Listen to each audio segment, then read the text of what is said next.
김표 의원님 어떻게 보셨습니까? 어제 집회. 놀라셨죠 좀?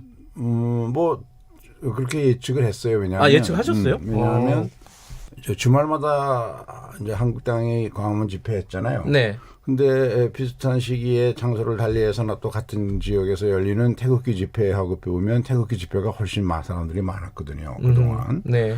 그런데 이제 어제는 태극기 집회와 한국당 집회가 광화문에서 장소를 달리한 무대를 두 개에서 서로 이제 찰떡궁합처럼 협조가 됐는데 네.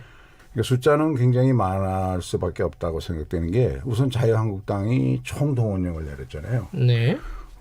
지역별로 권역별로 의무 동원 명령을 내리고 그런 공문들까지 다 언론에 보도되고 했는데 어제 집회를 통해서 한국당이 잃은 게 두 가지가 있다고 봅니다. 잃은 게요? 네. 어떤 게요? 왜냐하면 하나는 민생에 전혀 관심 없는 정당이다. 그야말로 우리가 얘기하는 정쟁 야당이로구나. 네. 왜냐하면 한나라당이 우세한 경북에서만 지금 6명인가 7명 그리고 오늘 아침 하나 늘었는데 태풍 말씀하시는 거군요. 예. 태풍 비탁으로 인한 피해가 주로 한나라당이 현역 의원이나 자유한국당. 자유한국당의 현역 의원인 울진, 영덕, 포항 뭐 이런 쪽에서 피해가 엄청났거든요. 네. 그러면 적어도 양식 있는 정당이라면 그 지역은 오지 말라고 했어야죠. 자유한국당이 이번만이 아니라 지난번 강원 산불 피해 복구 예산도 3개월 넘게 외면했지고 우리 또 한일 경제 전쟁에도 관심이 없고 그런 것이 이제 하나 있고 두 번째는요? 두 번째는 정광훈 목사와 같은 아주 한마디로 극우 꼴통 보수의 길로 너무 깊이 들어간 거다. 왜냐하면 정광훈 목사는 청와대 공격, 뭐 문재인 체포조, 뭐 이런 식의 얘기를 하고, 그다음에 사실이 아닌 얘기를 해가지고 예를 들면 여의도 순복음교회에서 30만 명이 참석을 했다. 여의도 순복음교회에서 즉각 반박 성명을 내고 지금 한기총 회장을 하고 있지만 한기총에서 대부분의 대형 교회가 다 탈퇴했어요. 여의도 순복음교회도 마찬가지고. 알겠습니다. 그런 회하고 지금 같이 찰떡궁합처럼 어울리는 게 되면 이게 대한 정당으로서 자유한국당의 지위가 흔들린다.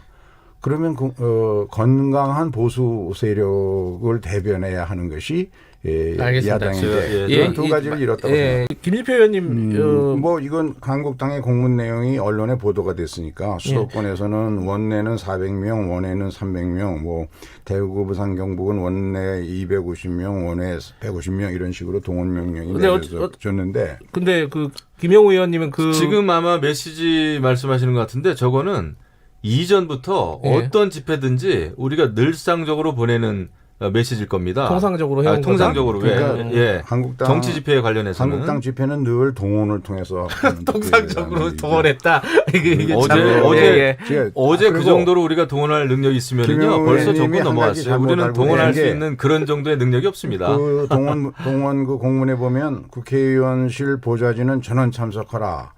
그런데 어제 국회 게시판에 한국당 보좌진이 쓴 글이 화제예요. 뭐라고 썼어요? 뭐라 그러냐면 지금 가장 고생하는 사람이 국감기간에는 보좌진들이거든요. 밤잠도 잘 시간이 없이 고생을 하는데 당직자로서 참 안쓰럽다. 자연스러운 집회 없이 극성 지지자 강제 동원자들만 모여서 기껏 한다는 게 댄스, 음악, 수뇌부 연설 그리고 젊은 분들은 제발 앞자리로 나와주세요. 이런 식으로 해가지고 좀 일 좀 하게 내버려둬라. 뭐 이런 식의 이게 한국당 보좌진이에요? 예.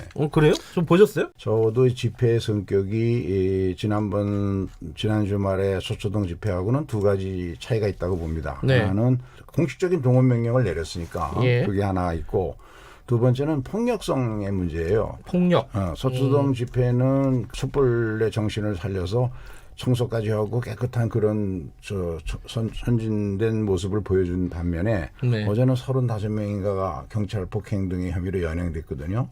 그래서 앞으로 이제 제일 제가 바람직한 것은 원내에서 모든 문제를 해결해야 됩니다. 국회의원들 국회의회를 만든 이유가 저런 그런 대립과 갈등을 국회의원들이 대표해서 대화와 타협으로 문제를 풀어가야 되는데 알겠습니다. 이런 정치하면 안 되겠죠. 조민 씨 그 출연 문제요. 예. 사실은 검찰이 피의 사실을 일방적으로 유포하고 그것을 증폭시켜 가지고 사실이 아닌 것까지 포함해서 모두 기정사실화 만든 것이 보수 언론이거든요. 네.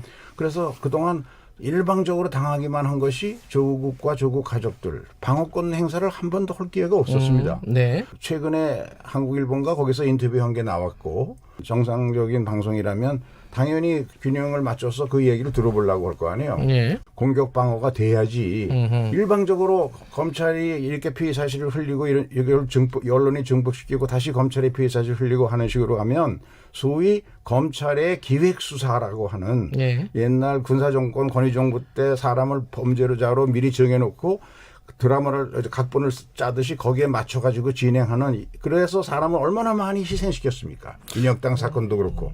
그런 일을 하지 않도록 하기 위해서는 언론이 공정하게 양쪽 입장을 다 균형